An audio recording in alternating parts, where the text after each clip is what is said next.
بادشاہ کی پریشانی بھانپ لی اور کہا، کیا حکم ہے میرے آقا؟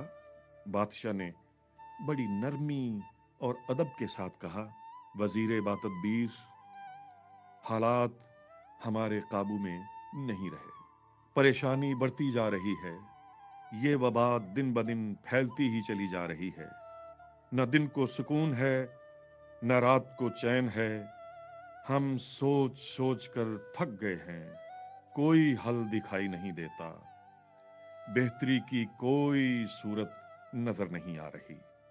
آپ کو اس لیے بلایا ہے کہ موجودہ صورتحال کو سامنے رکھتے ہوئے ہمیں کوئی ایسی داستان سنائیں جس سے ہماری ذہنی پریشانی میں کمی واقع ہو اور حالات کی بہتری کا کوئی حل نکل آئے۔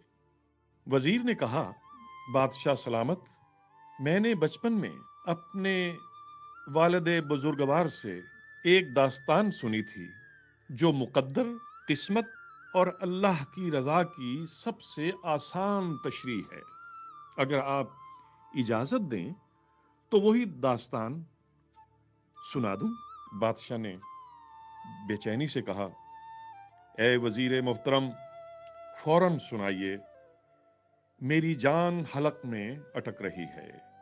یہ سن کر وزیر نے داستان سنانا شروع کی۔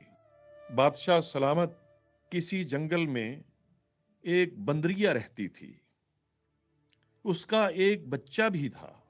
ایک روز بندریا سفر پر روانہ ہونے لگی تو اس نے سوچا کہ بچے کو کس کے پاس چھوڑ کر جائے۔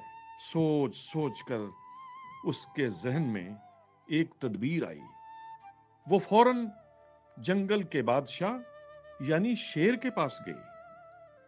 شیر نے آنے کا سبب پوچھا تو بندریا نے کہا، اے جنگل کے بادشاہ، مجھے ضروری کام سے سفر پہ روانہ ہونا ہے، میری التجا ہے کہ میری واپسی تک آپ میرے بچے کی حفاظت فرمائیں۔ شیر نے حامی بھر لی اور بندریا نے اپنا بچہ شیر کے حوالے کر دیا۔ شیر نے بچے کو اپنے کندھے پر بٹھا لیا اور روزانہ بندریا کے بچے کو اپنے کندھے پر بٹھا کر جنگل میں گھماتا رہتا۔ یہ اس کا روز کا معمول بن گیا۔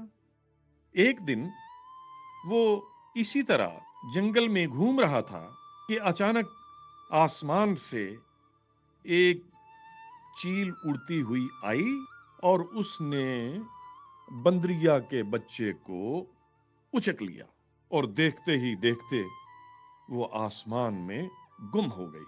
شیر بڑی بے بسی کے ساتھ یہ سارا منظر دیکھتا رہا۔ وہ بے چینی سے ادھر ادھر بھاگا لیکن مرتا کیا نہ کرتا، ہاتھ ملتا رہ گیا۔ چند روز بعد جب بندریا واپس آئی اور اس نے شیر سے اپنے بچے کا مطالبہ کیا تو شیر نے شرمندگی سے سارا واقعہ سنا دیا، جس پر بندریا کو بہت غصہ آیا۔ اس نے چلا کر کہا، تم کیسے بادشاہ ہو جو ایک امانت کی حفاظت نہیں کر سکے؟ تم اس سارے جنگل کا نظام کیسے چلاؤ گے؟ شیر نے افسوس سے سر ہلایا اور بولا، میں زمین کا بادشاہ ہوں، آسمان کا نہیں۔ اگر زمین سے کوئی آفت تمہارے بچے کی طرف بڑھتی تو میں اسے روک لیتا، لیکن یہ آفت آسمان سے اتری تھی اور آسمان کی آفتیں اور مصیبتیں صرف اور صرف آسمان والا ہی روک سکتا ہے۔ بچوں، یہ کہانی سن کر بادشاہ اور بھی پریشان ہو گیا اور سوالیہ نظروں سے وزیر کی طرف دیکھنے لگا۔ وزیر نے کہا، بادشاہ سلامت، یہ وبا بھی آسمانی مصیبت ہے جو اس وقت ہمارے ملک میں آئی ہوئی ہے، اسے صرف اللہ تعالیٰ ہی روک سکتا ہے۔ اس لیے اس وبا کو روکنے اور اس سے بچنے کے لیے آپ بادشاہ نہیں، فقیر بنے، یہ وبا خود بخود رک جائے گی۔ دنیا میں آفتیں دو قسم کی ہوتی ہیں، آسمانی مصیبتیں اور زمینی آفتیں۔ آسمانی مصیبت اور آفت سے بچنے کے لیے اللہ کا راضی ہونا ضروری ہوتا ہے، جبکہ زمینی آفت سے بچاؤ کے لیے انسانوں کا متحد ہونا بہت ضروری ہے۔ ایسے نازک اور مشکل وقت میں وسائل کا بھرپور اور صحیح استعمال اور حکمرانوں کا اخلاص درکار ہوتا ہے۔ یہ وبا چونکہ آسمانی مصیبت ہے، لہذا اللہ تعالی کے حضور جھک جائیے، توبہ کیجیے اور اللہ سے مدد مانگیے۔ دنیا کے تمام مسائل اور ان کے حل کے درمیان صرف اتنا فاصلہ ہوتا ہے جتنا پیشانی اور جائے نماز کے درمیان۔